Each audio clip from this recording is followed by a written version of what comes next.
Muy buenos días, licenciado Martínez. En esta oportunidad, mis compañeros Marvin López y Antonio Granados y su servidor Miguel Moisa queremos, a razón del laboratorio, comentar la sentencia que hemos elegido para el trabajo. Para comenzar, usted podrá ver en pantalla la sentencia. Ahí está el link de la sentencia original y es la que hemos trabajado, es nuestro documento de trabajo a presentarle. Según el laboratorio que usted nos pasó, el primer punto es señalar la referencia de la sentencia. Claramente usted puede ver ahí en rojo AP 06-2301-20 CJ6 como referencia de la sentencia. La fecha de la resolución o sentencia. La fecha de resolución está un poco más abajo, donde dice día 31 de enero del 2020. Luego dice la cámara o sala que emitió la misma. La cámara o sala está entre la referencia y la fecha de resolución, donde en rojo puede ver que señala la cámara que emitió la sentencia, que es la Cámara de Familia de la sección de Oriente de San Miguel. Eso para completar el punto número 1. El punto número 2 es hacer una narración breve del caso planteado y lo resuelto en este. Para eso dejo a mi compañero Marvin López, que va a hacer esa narración. Adelante, Marvin. Buenos días, licenciado. Me presento, mi nombre es Marvin Omar López Campos y a continuación seguiré con el punto 2 del laboratorio.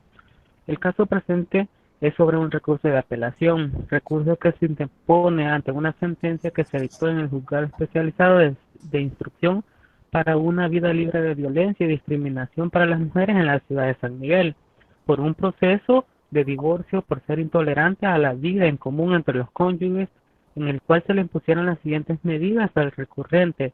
Primero, que se abstuviera de todo tipo de actos que sean molestos, hostigantes o persecutorios, intimidantes o amenazantes en perjuicio de la demandante o de algún familiar del grupo de la señora. Segundo punto, se confiere provisionalmente el cuidado personal de un adolescente en favor de la demandante. Tercer punto, se prohíbe al señor que visite el lugar de residencia de la señora, así como también el lugar donde ella trabaja, donde ella estudia, entre otros lugares similares que la señora frecuente, así como también que se acerque a algún familiar del grupo de la señora. Luego, el punto 6 es donde se prorroga la cuota alimenticia de $300 de los Estados Unidos de América en favor de un adolescente. Luego, el punto 7 es que se confiera provisionalmente el uso de la vivienda familiar sobre el inmueble que actualmente está residiendo la señora y sus hijos. El punto 8 se anota previamente la demanda de divorcio por vida intolerante sobre el 100% del derecho de propiedad del señor en favor de la señora y de sus hijos. Se decreta medida de restricción migratoria al señor y por lo tanto el señor impugna esta demanda ante la Cámara de Familia de la Primera Sección de Oriente, apelando, ¿verdad? En razón de ello, el abogado del recurrente estima que no es necesario, por tanto, aplicar medidas de extensión por únicamente encontrarse vencidas las medidas aplicadas en el anterior proceso y de considerar además que la validez de las mismas no tienen aplicación con los fines del proceso familiar de divorcio que se está llevando. Hasta aquí mi intervención. Bueno, con eso finalizamos la parte del literal número 3, expresar de forma breve la fundamentación del juzgador para dirimir el conflicto planteado. Pasamos ahorita a identificar los principios procesales relacionados en el caso de forma expresa o tácita, fundamentando el motivo por el cual considera que el principio encaja en el extracto de la resolución o sentencia. Para eso va a comenzar mi compañero Antonio Granados con los primeros principios procesales identificados en la sentencia. Buenos días, licenciado. Le saluda Antonio Granados. Sí, prosiguiendo con el literal que sigue sobre los principios, nosotros hemos observado, ¿verdad?, en esta sentencia que se aplican varios principios. En el caso del principio de celeridad, en el artículo 3 de la Ley Procesal de Familia, el literal se puede identificar en la resolución cuando se interpone el recurso en una fecha, ¿verdad?, que es en el caso de 23 de enero, y se resuelve la apelación 7 días después. ¿Verdad? Podemos observar que se cumple ese principio porque se resuelve de manera rápida. Y el principio dispositivo, ¿verdad?, tipificado en la Ley Procesal de Familia, artículo 3, literal A, es cuando el principio dispositivo, el demandado ejerce su derecho, ¿verdad?, a apelar a una resolución de un tribunal que le causa agravio ante una instancia superior.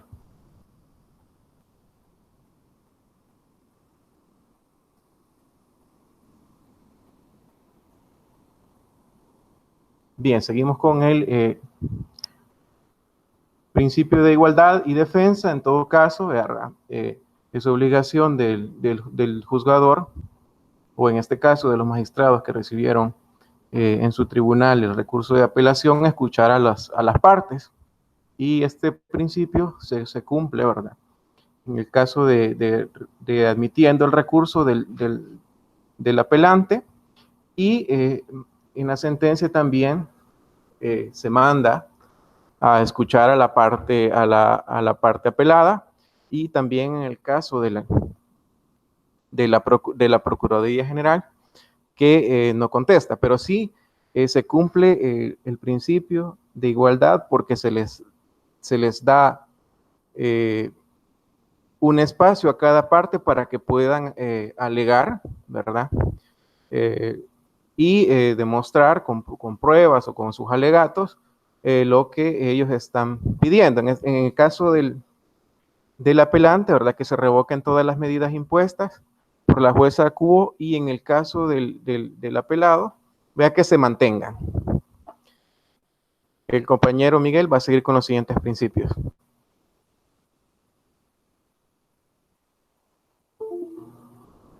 Sí, ahorita solo le pido al compañero Antonio que desplace el documento hacia los últimos principios que hemos identificado.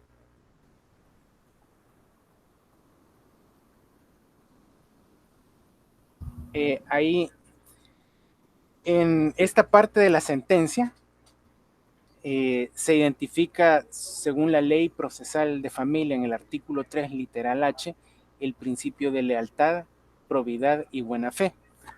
La identificación de este principio prácticamente la plasmaron los magistrados, ya que la Cámara observa que en el presente proceso existe tanto en las partes formales como materiales un nivel de conflictividad elevado. Entonces ellos hacen alusión a que se esté pendiente del respeto del principio de lealtad, probidad y buena fe. Desplazar un poco más el documento para el siguiente principio.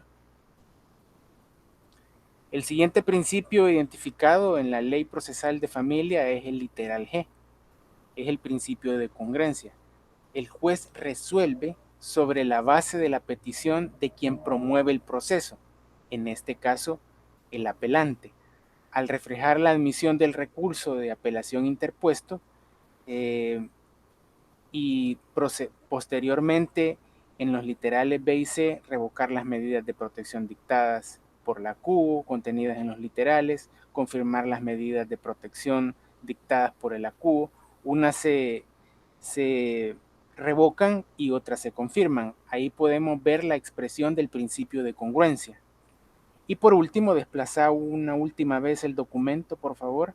Podemos ver al final, en el texto azul, los magistrados que se reflejan al final de esta sentencia conocieron todos los actos y resolvieron en base a ellos. Esto responde al principio de intermediación, que es el literal C.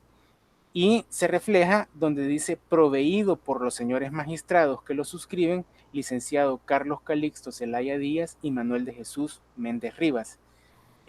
Con este texto podemos identificar de que ellos conocieron el caso, conocieron todos los elementos del caso y que están cumpliendo el principio de inmediación. Terminado este punto, tuve una pequeña confusión y me salté el literal 3.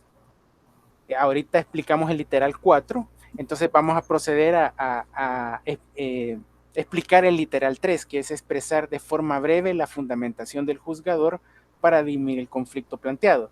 Para esto le pido a mi compañero que desplace hasta la primera fundamentación que hemos señalado en el documento para explicarla. Y es el literal 4 del documento de la sentencia. La fundamentación, el porqué del juzgador para dirimir el conflicto se puede ver reflejado en esta parte, en este literal, donde dice que en buena medida la Cámara comparte la opinión de la parte apelante, pues la fundamentación de que la CUO para decretar las medidas de protección impugnadas es deficiente, ya que no puede limitarse dicha fundamentación solo a dos principios genéricos, que enuncia y basarse solo en el proceso de violencia intrafamiliar ventilado en el juzgado, especializado de instrucción por una vía libre de violencia y discriminación de las mujeres. En esta parte, él fundamenta que él no puede dar su resolución solo basándose en dos principios genéricos y hace la composición de su fundamentación con este tipo de argumento. Esta es la primera. ¿Podría desplazar a la siguiente, al literal 5?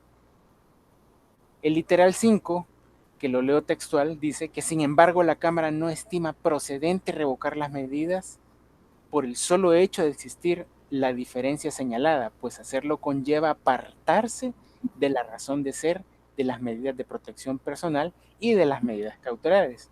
En tal sentido, el pronunciamiento de la Cámara sobre la petición del aperante para revocar dichas medidas ha sido precedido por un estudio del proceso de divorcio, a efecto de que dicho pronunciamiento esté revestido de ecuanimidad necesaria, subsanándose en la medida necesaria las diferencias de la fundamentación de la resolución impugnada. Este es otro argumento que el magistrado o los magistrados toman en cuenta para fundamentar su resolución. Con esto corto mi participación en la fundamentación y dejo al compañero Antonio Granados con los siguientes puntos. Bien, en el caso de los numerales 6 y 7, según la fundamentación que el compañero Miguel dio de los numerales 4 y 5, la Cámara estima conveniente revocar las medidas dictadas por la jueza CUO, ¿verdad?, contenidos en los títulos A, C y G, y confirmar las contenidas en los literales B, D, E y F. ¿Y cuáles son los fundamentos para revocar las medidas en los literales A, C y G?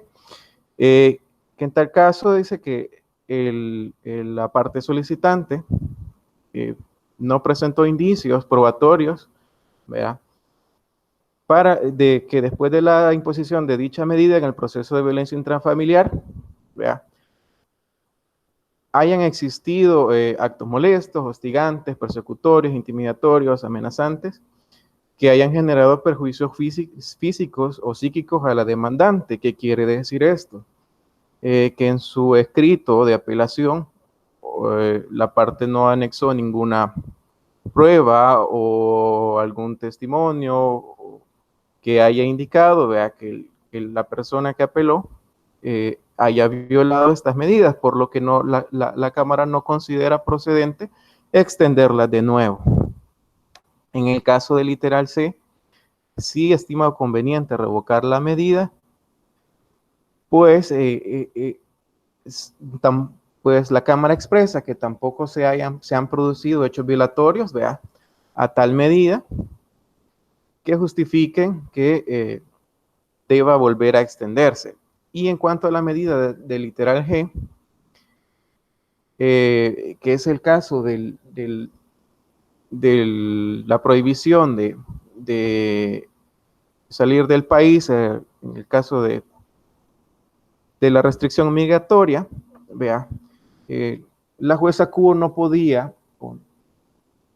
restringir un derecho constitucional, vea, de la persona apelante, pues es su derecho, ¿verdad?, poder salir del país, y como en los casos anteriores no se habían violado ninguna de las medidas impuestas por el juzgado especializado para el juzgado especializado, entonces no había motivo para restringir tal derecho. A continuación, mi compañero Marvin va a seguir con los puntos, con los numerales 8 y 9 de la fundamentación de la sentencia. Prosiguiendo con la argumentación, en el numeral 8, la Cámara estima procedente confirmar dichas medidas, tomando en consideración que en el proceso de divorcio intrada, las dos partes han venido y han planteado la pretensión de que se les otorgue el cuidado personal de la niña, pero quien hasta el momento ha estado ejerciendo esta tutela es la madre, y que no ha habido ningún problema para que la madre siga ejerciendo esto, ya que en razón de la calidad del niño, o, bueno, de la niña, es mejor por cuestiones psicológicas, emocionales y todo, que la madre siga con el cuidado personal de la niña. Luego, en el literal B, la Cámara estima procedente confirmar dicha medida, tomando en consideración que no existe acuerdo sobre el monto de la cuota alimenticia. En este punto, la madre viene y pide que se le aumente la cuota alimenticia, ¿verdad? Pero la Cámara hace su análisis y en razón de ello determina que el monto impuesto por el actúo en el juzgado especializado para una vida libre de violencia de la mujer ha estado bien argumentada conforme a derecho, y que el monto establecido de los $300 es más que suficiente y está bien. Luego, en el literal E, la Cámara estima procedente confirmar dicha medida, tomando en consideración que la Cámara ha confirmado que el cuidado personal provisional de la niña sea conferido a la demandante para garantizar la estabilidad de la niña, y ya que es lo más conveniente es que continúe residiendo en el mismo lugar que siempre ha habitado, que habiéndose conferido la demanda en el cuidado personal de la niña, diciendo que desde los inicios del matrimonio el inmueble en que habitan ha sido constitutivo de la vivienda familiar. Lo más lógico es que mientras se tramita el divorcio, ¿verdad?, continúe dicho inmueble teniendo la calidad de vivienda familiar provisional para ambas, para la madre y para la hija. En este caso en particular, esto es la jurisprudencia que ha habido, ya que se da la figura de la vivienda familiar para así poder proteger los derechos del menor. Hasta aquí mi intervención. Bueno, pasando al último punto del laboratorio, dice indicar el link de la resolución o sentencia que se analizó. Eso lo indicamos al principio, está en la parte superior del documento. Si usted se va a ese link, va a encontrar la sentencia que hemos analizado aquí. Y como cierre para esta sesión, primeramente tratamos la manera de innovar un poco y de adaptarnos a los tiempos para presentar este laboratorio. Consideramos de que el laboratorio podía ser explicado y podíamos auxiliarnos de las herramientas como es las reuniones por video y grabarlas para hacer más certera lo que hemos entendido de la resolución. Normalmente usted pidió, y según veo en el documento, que presentáramos un documento escrito. No lo presentamos porque todos los pasos los hemos desarrollado oralmente. Queremos también practicar, y esto creo que es en buena medida bueno, valga la redundancia, porque estamos expresando con nuestra viva voz y con nuestros acentos, pausas, lo que leemos en la sentencia y lo que entendimos y asimilamos de la sentencia. Por tal motivo, y como le dije anteriormente, no le presentamos un documento escrito, pero sí le vamos a presentar la sentencia señalada, donde claramente hacemos las referencias de todos los puntos que usted ha solicitado. Entonces, en ese sentido, pues queríamos hacer la diferencia. Creemos también de que a razón de todos los trabajos que tienen que calificar, esta es una manera más relajada y es una manera más objetiva donde ponemos en desarrollo la inteligencia auditiva y que le evita estar leyendo la sentencia y el trabajo con la expresión normal que ocupa el castellano como una cacofonía. Lee la sentencia y lee lo mismo en el trabajo. Con este tipo de formato, usted puede captar de una mejor forma lo que nosotros queremos expresar. A razón de eso, no le entregamos trabajo escrito, sino que simplemente le entregamos la sentencia señalada. Queremos agradecer su atención y quiero agradecer también la participación de mis dos compañeros de grupo, Marvin Omar López Campos y Ervin Antonio Granado Jiménez. Y se despide Miguel Arturo Moy Salara. Muchas gracias.